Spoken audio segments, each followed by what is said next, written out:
Pemirsa, pemerintah Kota Lubuk Linggau menggelar operasi pasar gas LPG 3 kg di 8 titik kecamatan Kota Lubuk Linggau. Operasi pasar gas LPG 3 kg tersebut dengan antusias diserbu oleh warga.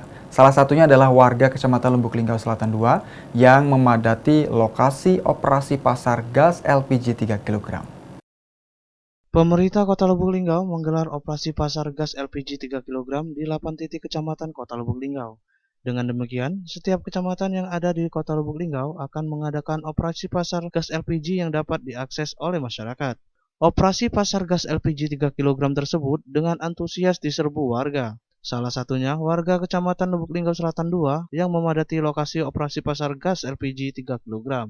Dalam operasi pasar ini, setiap orang diizinkan membeli maksimal 2 tabung gas LPG dengan harga Rp16.000 per tabungnya. Langkah ini diambil untuk memastikan bahwa pasokan gas LPG dapat merata dan mencukupi bagi seluruh masyarakat Lubuk Linggau. Adanya batasan pembelian ini diharapkan dapat mencegah terjadinya penimbunan. Rizty Ria Anggraini, Silampari TV melaporkan.